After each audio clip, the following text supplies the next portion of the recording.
Qu'est-ce qu'on est en train de vivre actuellement? Je pense qu'on vit une modification un peu fondamentale qui est le fait que on est en train de passer petit à petit d'une formation qui, quoi qu'on le veuille, était quand même une formation assez descendante.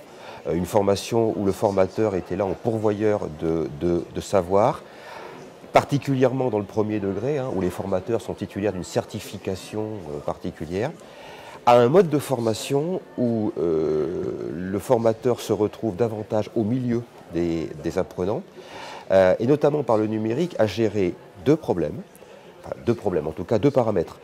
Gérer tout ce que lui apportent les apprenants. Je ne dirais pas trier le bon et le mauvais, bien au contraire, mais prendre ce qu'apportent les apprenants dans la qualité de ce qu'ils apportent, et puis aussi gérer le flot d'informations que permet le numérique. Et l'idée du formateur, c'est un peu d'ailleurs comme l'enseignant actuellement, qui est en train de changer, hein, l'acte d'enseigner est en train de changer. Le formateur n'est plus un pourvoyeur unique de savoir et de compétences, il est celui qui doit aider les enseignants par le biais du numérique, à transformer le flot d'informations qu'ils ont en savoir utilisable concrètement dans les classes.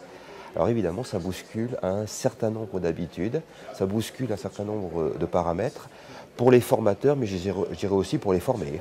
Alors ça implique pour le formateur déjà une préparation différente. C'est-à-dire lorsqu'il s'agit par exemple d'accompagner un parcours à distance. Ça signifie d'avoir en tête un certain nombre de choses qui veut faire travailler aux formés, mais aussi, on va dire, une préparation personnelle en termes de lâcher prise. J'ai un certain nombre de choses que je veux faire passer, ou en tout cas que je veux faire discuter aux formés. Et puis également, je m'ouvre avec l'idée que des choses, Paul Claudel disait, il va arriver quelque chose. Voilà, il va arriver quelque chose qui n'est pas forcément prévu. Il va arriver des propositions, notamment de formés proactifs. Il va arriver aussi le fait que certains ne vont pas s'engager dans la formation, ou en tout cas vont rester simplement passifs et observateurs. Passifs au sens, il n'y a rien de négatif pour moi, hein. Ils sont observateurs, ils sont un petit peu à distance. Comment est-ce que je gère cette hétérogénéité des formés et comment est-ce que je tire surtout la substantifique moelle de ce que chacun me propose pour la renvoyer vers les autres et pour favoriser un travail de groupe et un travail collaboratif. Donc à un moment, comment est-ce que je suis présent? Et à un autre moment, et ça c'est difficile pour nos formateurs, en particulier pour les formateurs institutionnels, et je mets au nombre hein, que sont les inspecteurs, comment est-ce que je m'efface? Ça c'est une posture compliquée et longue à construire. Et je me mets dans le lot, voilà, vous voyez, hein, voilà. Apprendre à s'effacer, apprendre à ne plus parler à certains moments, apprendre à laisser se faire les échanges, apprendre aussi par d'autres méthodes à valoriser les échanges collaboratifs. Alors, je vous prends un exemple, hein, travail en ligne. Un exemple concret, la classe en ligne. Voilà. La classe à distance par des moyens divers et variés, hein, voilà. En tout cas du point de vue technique. Si vous vous placez, je l'ai eu comme formé, moi, hein, parce que j'ai passé un master à distance. Si vous vous placez dans une configuration traditionnelle, c'est-à-dire je dévide un diaporama dans le cadre de la classe et je laisse les gens éventuellement sur le forum à côté ou sur le chat réagir.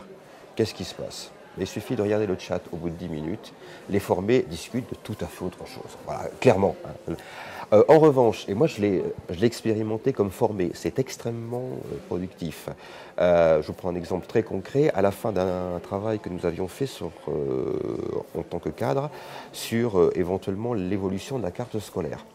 Avoir à la fin, en termes d'évaluation hein, de ce module, un jeu de rôle, sur la carte scolaire où chacun devait jouer le rôle d'un inspecteur, d'un chef d'établissement, d'un parent d'élève et autres. C'est extrêmement stimulant.